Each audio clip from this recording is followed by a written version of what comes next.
This episode of Inside Golf Podcast is brought to you by Inside Sports Network, my company that I just launched over the last week. I know that many people start paying attention to golf this week or even later in the season. So if you miss the announcement or miss the Fall Swing Discord, I'm not going to do a huge explanation of why I started the company, what the company is, and who it's for, because I've done enough of that, and I don't want everyone to have to sit through that again. So I would just say I'll talk about it a little bit at the top, but mainly in terms of the more pertinent details.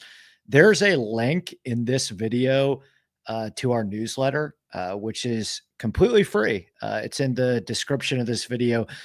We are super proud of the weekly newsletter. Josh Siegel, our newsletter coordinator at ISN, does an absolutely incredible job with it. That newsletter has all of the info that you could possibly need on the new company. And I've also always really wanted a place where I can write a little bit more creatively about golf course architecture and culture, movies, television, other sports that aren't golf. So in that newsletter, which will be delivered directly to your inboxes every Wednesday morning, you are getting everything you need to know about the golf tournament that week, all of the pertinent info, links to all of the content if you missed any of it. Plus, it's a place for our team to write about things that they are passionate about. So this week, I wrote about the concept of subjectivity in golf course architecture and how popular opinions about architecture have shifted in the modern era, post Sandhills, as it pertains to how we've moved away from the grandiosity and opulence of places like Shadow Creek and instead embraced a more natural, minimalist, rugged British and Irish aesthetic that birthed the rise of American golf courses like Bandon Dunes and Sand Valley. So, nerdy stuff that I love to talk about, but writing that I'm really proud of. So you can find that link to the newsletter below. And I want to give a massive thank you to everyone who signed up immediately. We have been completely overwhelmed and humbled by the response. I mean, this was always my dream, right? This is what I've been working towards for the last 4 years, building my career in this industry. And what I always wanted to create, which I didn't believe existed, was a community that provides the sharpest golf information out there and truly caters to people that love golf, no ball. And I've worked my ass off in trying to create this. Our team has worked their asses off a ton of very long nights in the past couple of months with a group of people that I couldn't do any of this without. So to see it come to life and see the response to it, it means so much more than you know. It's been really special, and the Discord has been humming with info and great conversation at a rate that I never could have imagined. And that's what I think I'm most proud of, right? Is the culture in there, right? I think the best part of this company and why it's so unique is that if you are somebody that doesn't care about golf at all and just simply want to make money on golf betting and DFS, this is the place for you. We have the most information, the most digestible information every week in there.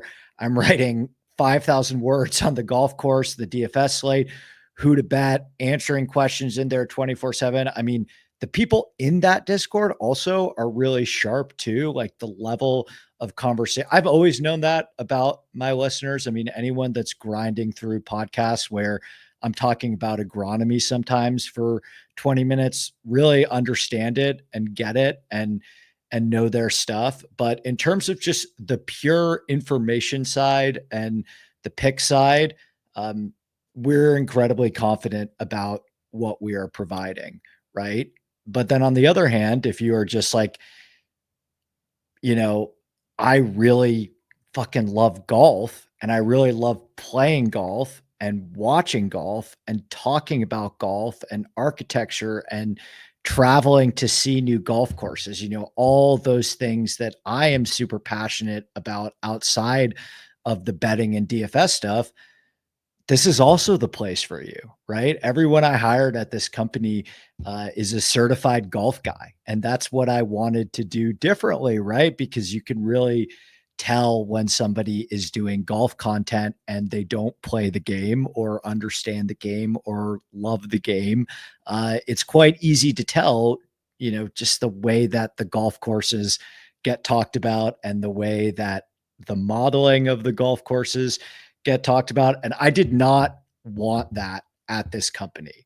I wanted to create a place where you are just part of an incredible golf group chat where you can meet and network with other like-minded people that love to travel and play great golf courses. I mean, anyone in that Discord knows at this point, because a lot of them have been with us over the fall, to just shoot me a message and we'll play golf. Or I'll try and set you up at another great golf course close to you if you really love architecture and are interested in checking it out.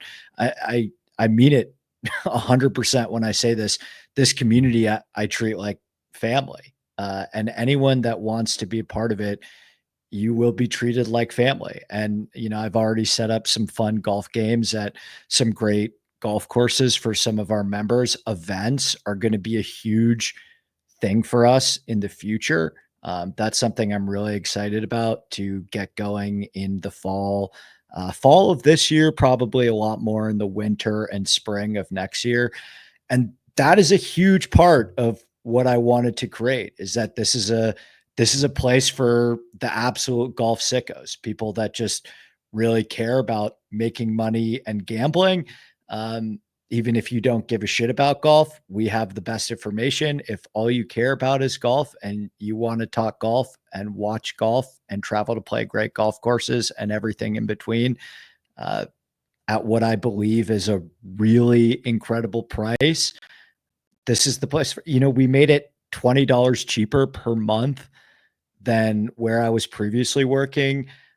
And listen, other companies can charge whatever they want. I'm actually not at all interested in knocking other places to build what we have up. I think people that do that are really insecure and it really gives off bad energy that I'm not interested in engaging in.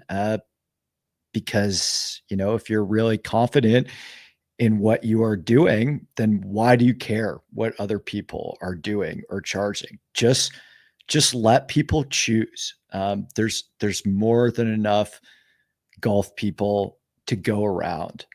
They have the ability to choose what they do want to pay for and don't want to pay for. And I'm still pretty bullish on the growth of our sport in the gambling and DFS space. I think it is an incredibly fun and engaging sport to gamble on and play DFS on, that I think has the ability to attract a lot of people from other sports that can still have fun, um, and win at this, and hopefully uh, also end up being introduced to just the sport of golf in general, potentially through the gambling and DFS side. I know a ton of people who that has happened for, where they've been listening to the podcast for a really long time. They started doing well in the golf betting and DFS space. And then suddenly they turned into golfers and started playing more golf. And we ended up playing golf together. Or I kind of led them down the journey of reading more books about architecture or going to travel and check out more places. That really is the dream for me. So, um, I really tried with the price. That was really important to me. Um, and if you really want to be a part of the community, and based on what I just said, this sounds like something that you could see value in and bring value to in terms of the Discord, just DM me and maybe we can work something out because I really wanted to give the people that care about this stuff a home, a place with good culture, a place where they can interact with other like-minded people, and I really want to make it affordable for everyone. That's something I can tell you we care about deeply. So you know where to reach me if you have any more questions about the company. You can DM me on Twitter or email me at andy@insidesportsnet.com. And we would love to have you join the squad. Okay, enough of that. Let's get into Sentry. I'm so fired up for this event. This is the most invigorated I have ever been for a golf season. This is the hardest I've worked over the off season in honing my process and figuring out where I can get better. And last year was the best year of my career in golf betting and DFS by quite a wide margin. We're coming off a 60 unit season. Everything is tracked as always. That's another thing that you can count on at ISN that um, I don't know why more people don't do this if you're good at this. But I track every single play that I make, every single dollar I invest into DFS. I like to be fully transparent with the people following me, particularly the people paying. Like, don't they deserve that? And I do it because it's an asset to me too. I think everyone providing content or charging money for picks honestly should be required to do this personally if you're charging money. Because if you're telling somebody to sign up for your picks and plays, why shouldn't they be able to find your track record and audit you? And like I said, I view this as an asset because if you are good and successful, then isn't that the best marketing tool you have? You should want to show your track record because it's an asset to you, and not a lot of people do it. So we had a great season last year, but starting this company, I've never been more motivated to top it. So let's get off to a good start with Kapalua. We are kicking off here in Maui with the Sentry Tournament of Champions, which is no longer an actual Tournament of Champions. That's right. The field has been expanded to include all players that won last season, as well as those who qualified for the 50-man BMW second round of the FedEx Cup playoffs. So we have a field of 60 players this year. No Rory, no Scotty, no Tommy Fleetwood. I know it came out uh, earlier yesterday. I'm recording this on Saturday evening that Victor had injured his toe. Uh, from everything that I've heard, he seems to get good to go as of now. I actually wish that information didn't come out because I'm really high on Victor this year. I don't think this is the spot for him. And I was feeling pretty good about the fade on Victor at this course. And to be honest with you, not to get us too sidetracked, I suppose I'll talk about him here at the top because he's not playing. So we can further get onto the golf course and the players that actually are playing in my model right after I briefly touch on the Scheffler piece. But I thought that this was the best golf course of all of the signature events this year to fade Scotty Scheffler. And I suppose my reasoning for that can transition us to talking about how I feel about this golf course. But last year, this golf course was the number one easiest golf course on the entire PGA Tour. Okay. It played 4.6 strokes under par. It played over 6 strokes under par in the final round, which is just absolutely bonkers stuff.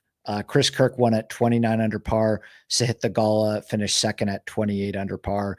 The prior year, John Rahm won at 27 under par. Scoring average was over 4 strokes under par. Cameron Smith, the prior year, won at 34 under par. That year it was even easier. It played 4.78 strokes under par. Okay, so this is the easiest golf course on the entire PGA Tour, and it has the highest greens in regulation percentage last year on the entire PGA Tour. It's one of the easiest golf courses off the tee on the entire PGA Tour in terms of off the tee difficulty. And it's one of the easiest golf courses, if not the easiest golf course, approaching the green in terms of the degree of difficulty of the approach shots at Kapalua. Okay. So, of all of the signature events, and for that matter, all of the golf courses that players are going to see on the PGA Tour, this is the most extreme and pure version of a putting contest, right? You had last year, and Ron does an excellent job with these charts that we're going to unveil uh, at the rabbit hole. Starting, I know they're still in beta. I think they will be 100% ready by the Sony Open, but the course pages at BetSperts are incredible. And Ron has done an awesome, awesome job with this. I've gotten to provide some of my input, but one of the charts we're going to have over at BetSperts breaks down the strokes gain distribution of winners and top 5 finishers and top 10 finishers, something, that I've already been looking at for years in terms of how I build the model. And over 41% of strokes gained breakdown for winners of this tournament have come with the flat stick. That is absurdly high. So if you're looking for the dictionary definition of a putting contest, I would tell you high greens in regulation percentage, low degree of difficulty from tee to green. Kapalua is the most extreme version of that. So this is the number one golf course that is going to induce putting variance, that is going to diminish elite tee to green skill. This is the number one golf course that weaker tee to green players are going to have an opportunity to outpace stronger tee to green players if they can get hot on the greens. So I was licking my chops to go full fade on Scotty Scheffler this week, because I can just tell you right now, and it already started last year in 2024, the Scotty conversation in DFS this year is going to be incredibly tiresome, and you're going to have to make a decision on him every single week. My prediction, and this could change based on how they price him. Sometimes DraftKings has gotten the Scheffler price right. Sometimes DraftKings have gotten the Scheffler price wrong. So it's not a one size fits all in terms of how the pricing is going to shake out with him. But my guess is that Scheffler is going to be in the zone of 40% all year on the PGA Tour. Sometimes a little bit higher. Maybe he's a little bit lower coming back from injury. My stance on Scheffler every single week, I do not think that this is the type of thing where you just say to yourself, okay, I'm going to play Scotty Scheffler all year. Or I don't think he's that good. I think he's overowned. I think the lineups that I could build without Scheffler are more conducive to me getting a 6 of 6.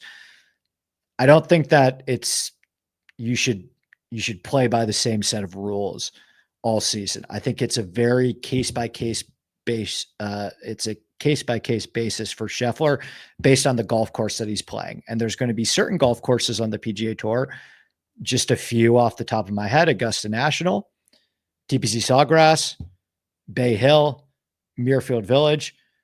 Those are a couple golf courses that are really challenging from tee to green. Okay. And far be it from a shock that the golf courses that emphasize driving accuracy, like TPC Sawgrass and Muirfield Village, long iron play, total driving, these golf courses like Augusta National and Bay Hill, those are the golf courses where Scotty Scheffler is starting on second base, right? Kapalua is the inverse of that. Okay. So this would have been the perfect golf course to fade Scotty Scheffler. And I was loading up to go like 80% Xander Schauffele. That was going to be my big stand of the week, is going super heavy on Xander over Scotty. And I will not have that opportunity this week. So I think the conversation now then shifts to, instead of Xander versus Scotty, it's now kind of like Xander versus Morikawa, who I think we can also all agree upon is another excellent option this week at Kapalua and has been phenomenal here. Although personally, I prefer Xander to Morikawa this week in a vacuum. We don't have Morikawa's price, by the way. So DraftKings put out pricing yesterday morning. I was on a plane and no Morikawa. They put Rory and Scotty In DraftKings pricing, no Morikawa. By the way, no Maverick McNeely either. Don't ask me why I noticed that. I do really like Maverick McNeely this week, depending on his price and ownership as well. Talk about a really excellent putter. So anyway, I've already given a little bit of an intro on the golf course. It's the Plantation course at Kapalua on the island of Maui, Hawaii. I've spent 2 weeks in Hawaii this past year. I love Hawaii. Where I go in Hawaii is not is a different island. So I've never played Kapalua. I've heard incredible things. It's designed by Bill Core and Ben Crenshaw. If you've been listening to my writing and talking on golf architecture, you know that, in my opinion, Bill Core, Ben Crenshaw, along with Tom Doak and Gil Hansen, that's a very popular opinion at this point about those three right now being the leaders in the modern architecture game. I know Bill Core and Ben Crenshaw, I would say, are starting to near. I don't know if I would say they're nearing the end of their career, but they're already starting to elevate. Some of their associates that worked under them are starting to get more opportunities themselves.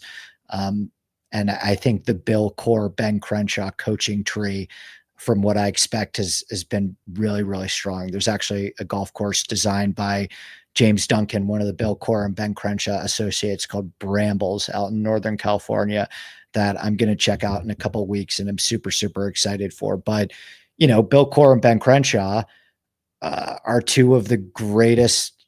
That design team is one of the greatest design tandems in golf architecture history and in modern golf history. I mean, they designed Sand Hills, which is, in my opinion, the most influential golf course of the modern era, and the golf course that really changed the landscape of modern golf architecture and caused architects to start building golf courses. I do a whole thing about this in the newsletter, but the point is, Bill Core and Ben Crenshaw, and I believe this is the only golf course that they designed on the PGA Tour outside of Trinity Forest, but their skill, what they're passionate about, their best golf courses are not for professional golfers. Okay. What they love is width, and what makes them so talented is restraint, right? So Kapalua is not a golf course that is overly bunkered. It's not a golf course with thick rough. It's not a golf course with a lot of hazards. In fact, Bill Core and Ben Crenshaw don't believe in water on golf courses. Rarely any of their golf courses have water. I can think of one hole on a Bill Core, Ben Crenshaw golf course that I've played, was it 15 at Bandon Trails, that has a pond. Okay. So this golf course in normal conditions is going to get torn to pieces. It is a phenomenal golf course, one that I would love to play. From my understanding, probably one of the greatest public golf courses in America. And we should continue going to great architectural golf courses. But the pros are not going to play this golf course the way that the architects intended. Okay. It is a tremendous amount of driver wedge. You're going to have some long irons in there because there are a couple longer par threes, and it's a par 73, by the way. There are 5 par fives and 4 par threes, or 4 par threes and 3 par fives. Let me just double check on that to make sure. Yeah, there are, 4 par threes and 3 par fives. Did I get that right? No, I'm looking at Royal Portrush on my page. Hang on. Plantation course. Plantation course has 3 par threes and 4 par fives, right? So, and every single one of these par fives is basically playing like a par 4.5. Like one of the par fives, the 5th hole, which only measures 526 yards, has a 62% birdie percentage, which is insane. It plays to a stroke average below 4.5. And even the 18th hole, the par 5, that plays 677 yards on the scorecard. That plays dramatically downhill to a massive fairway. And there's a reason why this golf course leads the PGA Tour in longest average driving distance, right? So you're going to look at the par 73, 7,500 yard scorecard and maybe think to yourself, this is a long golf course with a lot of long irons. There are some long irons, but this golf course essentially has 30% of approach shots coming from under 125 yards. So, and 29% of approach shots coming from 200 yards. So actually middle iron play at this golf course uh, lowers in significance compared to other PGA Tour golf courses. And it's really about wedge play, long iron play on the par fives and the par threes. You got to take advantage of those par fives, but it is all about putting, guys. I mean, truly 82% greens and regulation percentage. I think a lot of people are going to look at this golf course and say to themselves, okay, wide open off the tee, you can just bomb away with reckless abandon, very low miss fairway penalty. This is a bomber's paradise. And it is, right? This is 100% a driving distance over driving accuracy golf course. There is by no means any reason to look at driving accuracy metrics on this golf course whatsoever. But the other thing that I would have mentioned about Kapalua before you load up on bombers, and you'll be able to see this in a lot of the leaderboards. I mean, last year, Brian Harmon, JT Poston both finished top five. Chris Kirk, who won, is not a long driver of the ball by any means. And historically, you have a ton of guys like Patrick Reed, Cameron Smith, Jordan Spieth, actually a lot of guys that play super well at Augusta too, for what it's worth.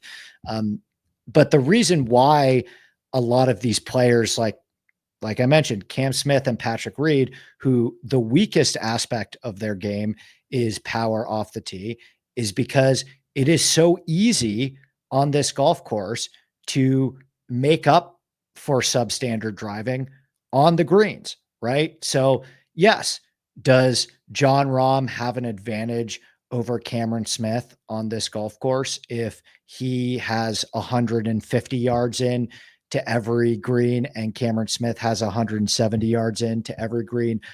Of course, but the 170 approach shot that Cameron Smith has is so easy to such a large green that, say, if John Rahm consistently puts his ball to 15 feet and Cameron Smith consistently puts his ball to 20 feet, well, if Cam Smith is a better putter than John Rahm, I don't know why I'm using this example of two guys that aren't in the field. I just thought of them because they had that duel a couple of years ago here and have both won at this golf course.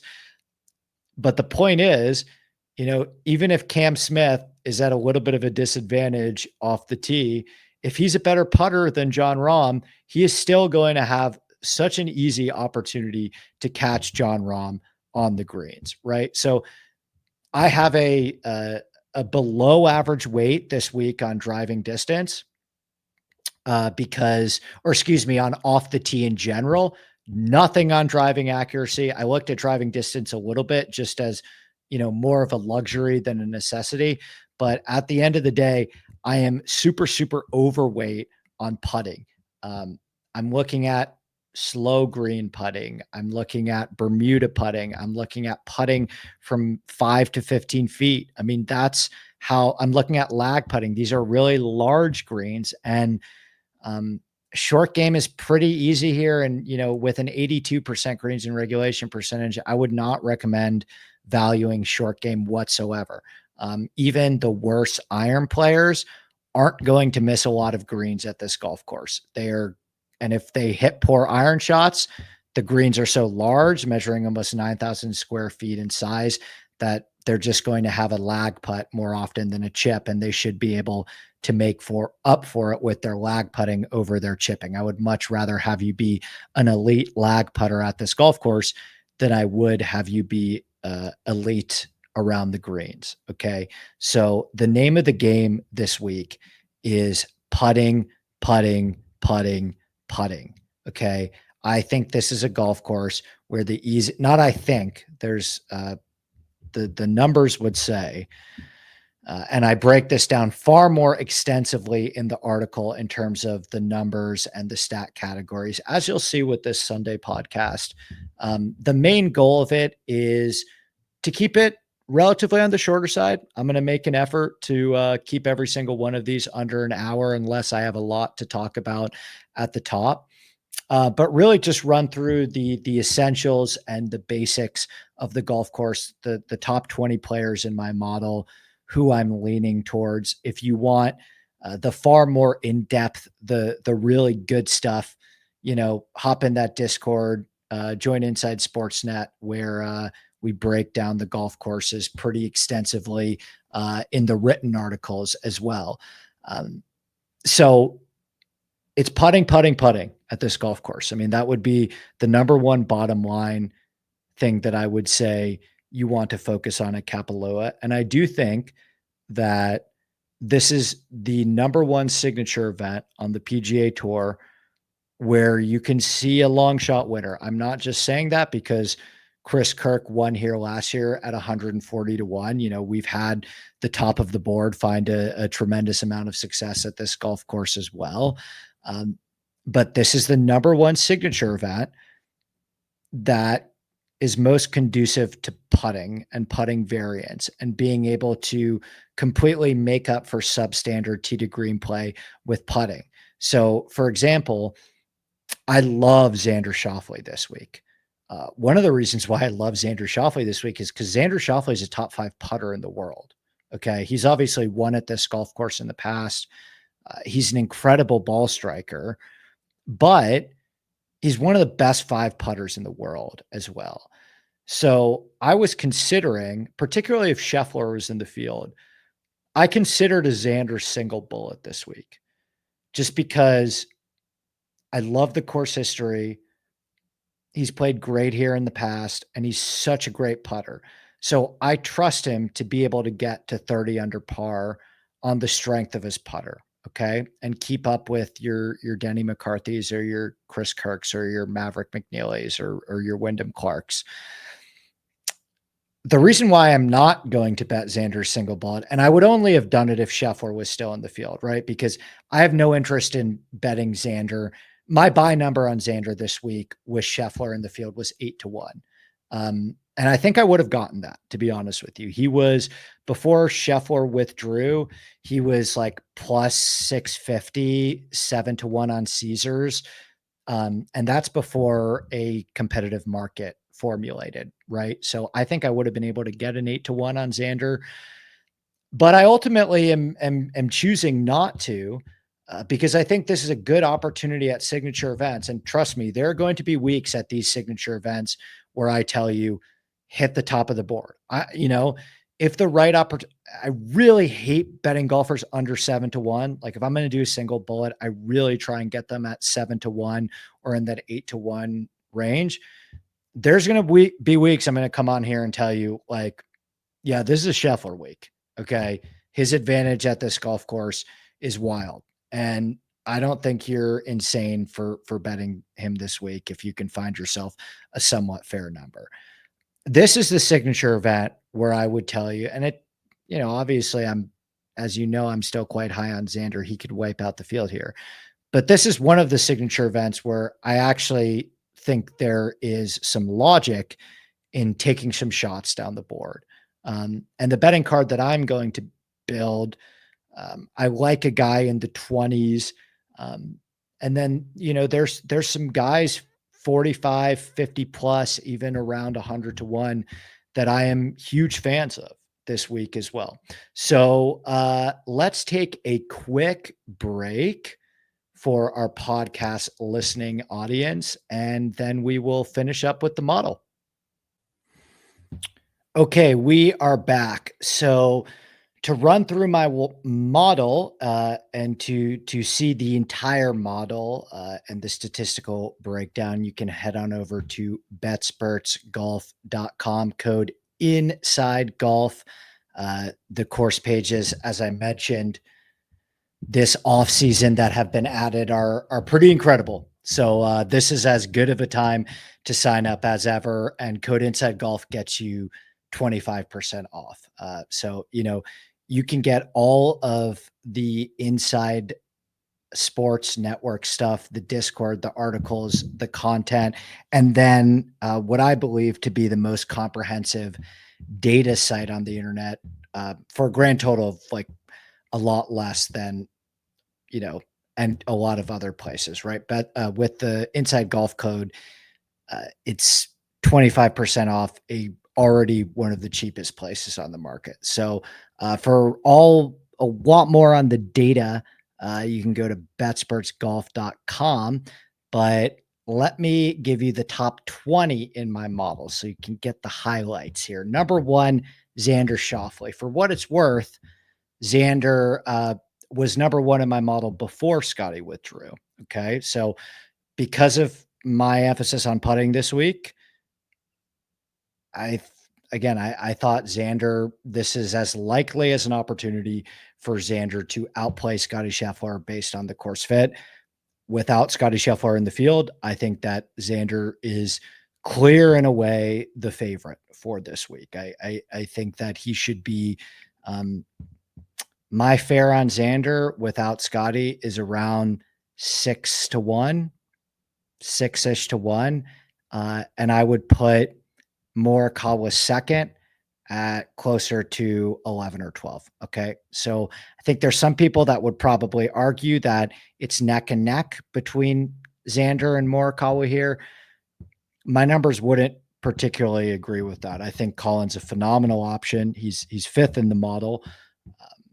But I think Xander is the clear favorite for me this week. And I will just say my hope is that when they price Colin into the DraftKings pricing on Monday, hopefully, is that they make Colin, they agree with what I'm seeing in the numbers, and they make Colin like $500 cheaper than Xander, which will bring more people to play Colin Morikawa because, you know, without a Scotty Scheffler in the field, I would expect Xander in his own right to near 40%, right? Xander has phenomenal course history. I would imagine a lot of other folks are seeing what I'm seeing with Xander in the data. I mean, this is not a very difficult golf course to break down. You can have the most menial understanding of data and say to yourself, wow, this golf course is super easy. I probably want to play some great putters. And Xander has developed into, I mean, last year is the best putting season of his career. As I've mentioned earlier, he's one of the best putters in the world right now. Number two, Eric Cole. Burn some money on Eric Cole this fall swing. Have had a lot of success on Cole in terms of DFS formats, but as an outright bet, still chasing that first victory. I think he will be quite highly owned at 6,900. He is, I would imagine he's a model darling for a lot of people this week. Number three, Ludwig Aubert. Interesting. I don't know. I got to think about the Ludwig one a little bit more. I certainly don't like him as much as Xander. I don't think that he's going to win this golf tournament. I view him as a little bit like Scheffler in the sense that the golf courses that are really going to accentuate Ludwig's skill set are like, I picked him last year at Bay Hill. I think Bay Hill is a really good golf course for Ludwig. And I'll probably bet him again at Bay Hill. Torrey Pines, Muirfield Village, like Augusta for that matter. We saw him play excellent at Pinehurst. I think those tougher tee to green tests, the types of golf courses that you see players like Scotty Scheffler and Victor Hovland play well at, you know, these total driving tests, because Ludwig is very accurate as well, and his accuracy is not going to matter here. I don't know about Ludwig this week. Tony Finau, I was surprised to see Tony Finau model so well for me.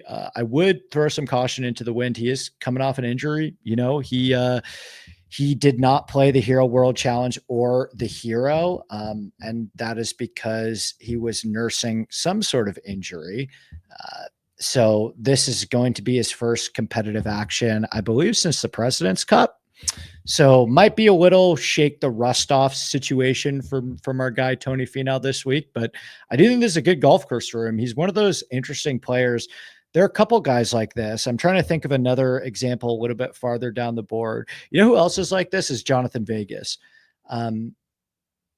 and Benny On to a certain extent, although Benny On's a much better putter than Tony Finau and a much better putter than Jonathan Vegas. But Jonathan Vegas and Tony Finau are both guys that, despite not being great week to week putters, play very well on easy resort courses. Um, the golf courses just fit their eye. They seem to be okay putting on these golf courses, some of these greens that are a little bit slower and a little bit easier. Um, and they can take it pretty low despite the fact that neither of them are great putters. So I think it is a good golf course for Tony Finau, but I would maybe throw some caution into the wind with that injury. 5 Colin Morikawa, phenomenal play. I think the question with Morikawa is he finishes top 5 to 7 pretty much every single year here, and he always seems like he can't make just enough putts to win the golf tournament, and that's probably the thing that you're going to run into both with Justin Thomas and Colin Morikawa this week. I really like Justin Thomas too. I'm really high on Justin Thomas heading into 2025. I think it's going to be a great season for Justin Thomas. I talked about how much I liked him at the Masters, and that 55 to 1 number is long gone now. I think Justin Thomas is going to have a great 2025. My question is this the golf course where you have to shoot 35 under par going to be the right spot for him?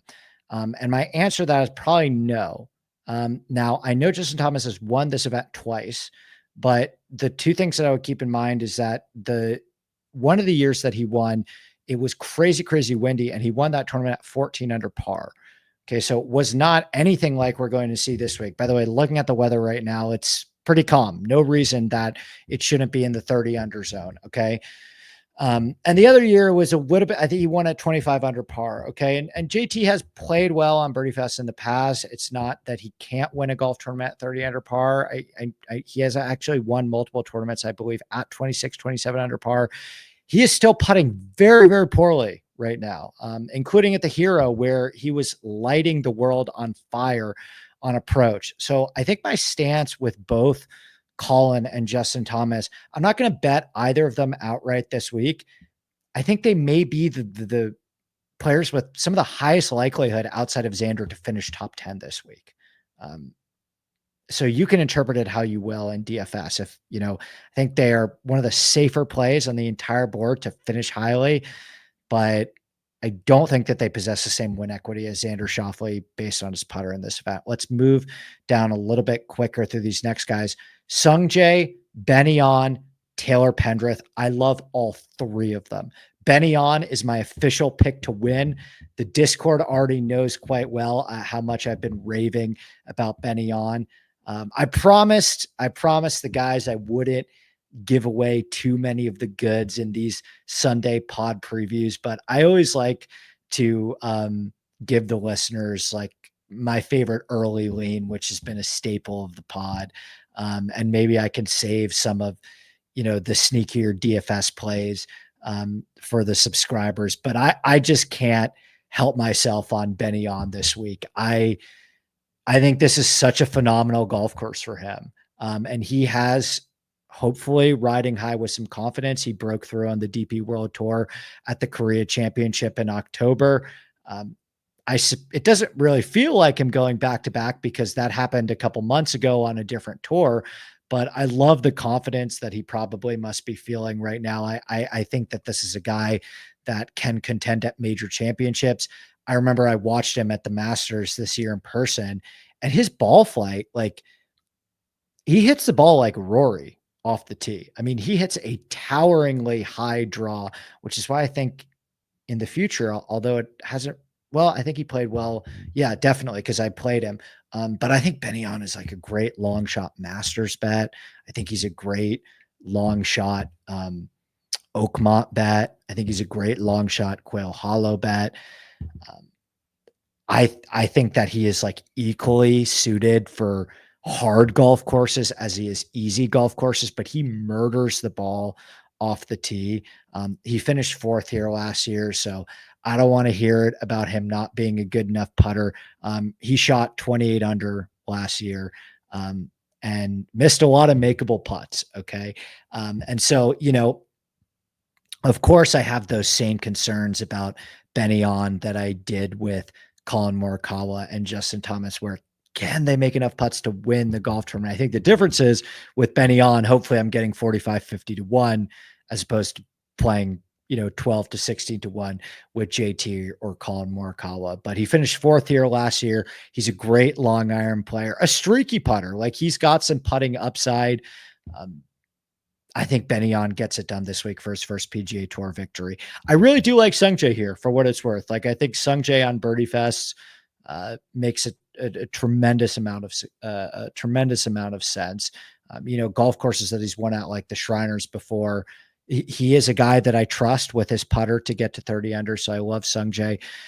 And then we got Tom Hoagie, Victor Hovland, Justin Thomas, Max Greiserman, Patrick Cantlay, Adam Scott, Wyndham Clark, Russell Henley, Corey Connors, Harry Hall, Robert McIntyre.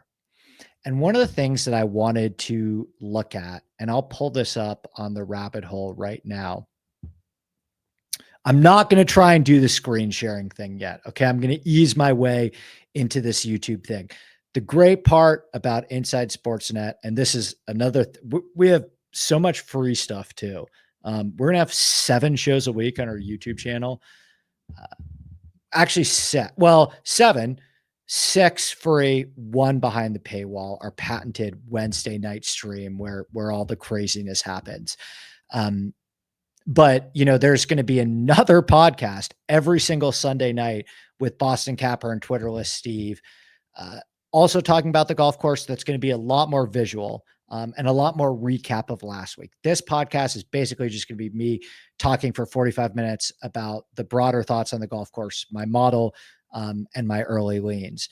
So I'm not going to try and pull up the BetSperts screen for you. You'll get a ton of that visual stuff with Steve. But one of the things that BetSperts does really well is I like to call it the spike percentage tool. So you can look at the players that what percentage of their round they have gained over 1-stroke putting, 2-stroke putting, 3 strokes putting, 4 strokes putting. And I think that's something really important to look at this week at Kapalua, because this is one of those tournaments where it's highly, highly likely that you're going to need to have at least one nuclear putting round. Okay. You're going to need to at least 1 out of the 4 days, maybe 2, depending on your ball striking. You're going to need to gain 2, 3, 4 strokes putting.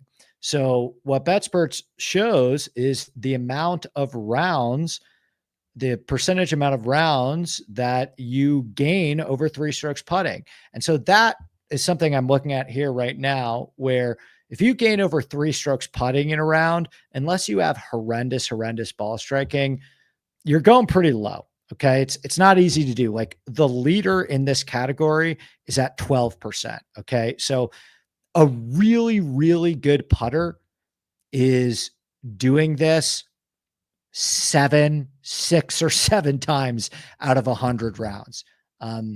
But you're going to need to get close to that at least once this week. So the guys that have the highest percentage of rounds where they go nuclear, right? I would call this, nuclear putting likelihood.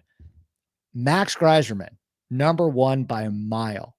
Okay. He's at 12% of his rounds he's gained over 3 strokes putting, and 42% of his rounds over 1 stroke putting. So a guy like Max Greiserman, I'm never going to talk you off betting him or playing him in DFS, because solely on the strength of his putter. I think one thing you really want to look at this week is like putting number 1. And if you can pair that with either great wedge play, maybe great long iron play, if you want to say, let's just go out and make those eagles on those par 5s, or, maybe just bomb it off the tee. I think there's a great spot for wild drivers that hit the ball a long way and can putt. Okay. Or great wedge players who can putt. So there are a couple of guys, Max Greiserman, Wyndham Clark, Robert McIntyre. Those 3 guys, I think, are great plays this week. Okay. Those are the top 3 players in spike putting percentage. Okay. Number one, Max Greiserman. Number two, Wyndham Clark. Number three, Robert McIntyre. Okay. Number four, Xander Schauffele, for what it's worth. Number five, my guy Jason Day, who I also like as kind of a low-owned sneaky DFS play. But Greiserman, Wyndham Clark, Robert McIntyre. Um, Two of those guys have never played the golf course before, although I do think there's a golf course that you could show up and it's not super, super difficult to figure out.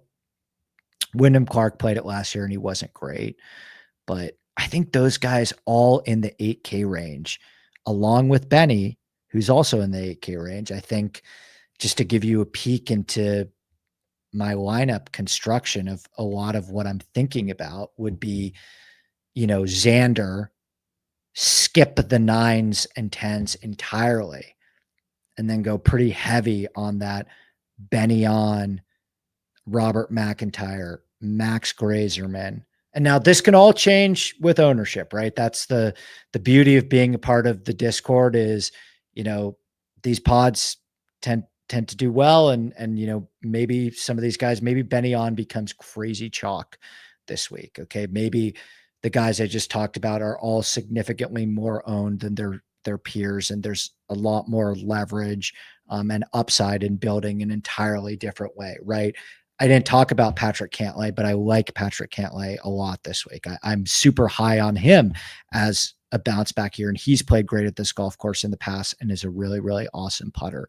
But I think there are a lot of opportunities once, in that 8K range of, I think the guys you want to be looking at are, number one, do they have putting upside? And number two, do they murder it off the tee? Are they a great wedge player? Like, what is that ancillary skill that we can kind of pair with putting? Like Denny McCarthy, for example, I haven't mentioned Denny McCarthy. Of course, Denny McCarthy has a huge advantage here and, is a very viable option in daily fantasy. But for example, somebody like Eric Cole, for example, maybe he's not quite as elite of a putter as Denny, but he's pretty damn close. The difference is he is an awesome wedge player and Denny is not a good wedge player whatsoever. So number one, can they putt? But number two, can they pair it with like another guy that I think is a really great option this week is Harry Hall, who is in the top 20 of my model. Now I'm just talking about everyone, which I said I wouldn't do, but Harry Hall this week, phenomenal putter. Okay, I'll give one more because I can't help myself. I think it's a really good bounce back spot for Max Homa. He started to play a little bit better towards the end of the year. He has putted really well in the past. He's played great on West Coast golf courses in the past. He's played well here before in the past. And when Max Homa was at his best, when Max Homa had become a top 10 to 15 player in the world, it wasn't because he was a top 10 to 15 in the world ball striker. I mean, he was a good ball striker, but Max Homa could really putt. Okay. He's won golf tournaments before gaining 8, 9, 10 strokes putting. So I think that's kind of what I'm looking at this week. Oh, Adam Scott too. Adam Scott has really, he's a really underrated putter. Like you dive into some of the putting metrics with Adam Scott and he's a lot better putter than his numbers would your conception of who you think Adam Scott is over the years implies. He actually is quite a good putter. So, I could tell you for me, Benny on. Benny on would be my early pick to win the Sentry. And as always, DM me if you have any questions about the company. If my content has helped you at all over these past 4 to 5 years, and as you can see and know, I will continue to make a tremendous effort to have so much free shit. Like I think you can get still 4+ hours of free stuff for me every single week. So, if you do have the opportunity and ability to join us on this inside sports network journey, where the real magic happens, and join the family. It would of course mean a lot. And if not, you can find me on this YouTube channel every single week, talking about the golf course. I will be back here on Monday doing another DFS show with Ryan Baroff, where we react to the pricing, talk a little bit more about lineup construction. That regular Monday DraftKings show. We're going to stick with that. I was doing that at my prior company in the past. It's a really good interactive chat because this show is not going to be live. People really seemed to like it. When I pop on a Monday afternoon and talk about the DFS slate. So subscribe to the YouTube channel, right? That's another way. If you don't want to join us at Inside Sports Network, that you could really help support us. We are trying to get to 1,000 subscribers on YouTube. I've been told by our YouTube guys that is a very good goal for us to have at the beginning. But we're a startup. It's okay. But don't miss all of our YouTube stuff, because we have a ton of YouTube shows, including one that you can find live later this evening with Boston Capper and Twitterless Steve. Shout out to Boston Capper, who just made a hole-in-one today. I will certainly try and be in that chat and all of the live chats. So again, excited for golf this year. Excited to have all of you guys along for the ride. Incredibly humbled by the response that you guys have had to the company, and making this little crazy dream of mine that I've kind of been hoping to build towards for the last 4 years come to life. So enjoy the football tomorrow.